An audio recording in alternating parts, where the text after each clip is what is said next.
La procura di Udine aprirà un fascicolo per omicidio colposo. A comunicarlo dopo l'infortunio mortale avvenuto ieri pomeriggio in un impianto della Fantoni di Osoppo è stato il procuratore capo Massimo Lia.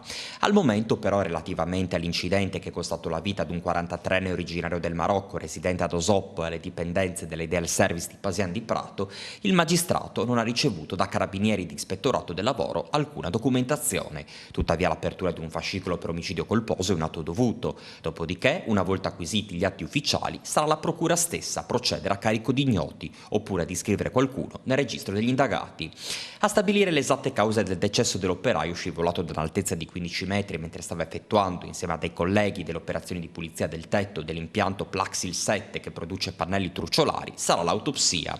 Improvvisamente, ieri pomeriggio, l'uomo è scivolato e dopo aver frantumato il lucernario è precipitato sulla linea di produzione sottostante. Il 43enne è morto praticamente all'istante, nonostante il tempestivo intervento dei sanitari e dei vigili del fuoco. L'area dove si è verificato l'infortunio mortale è stata posta sotto sequestro.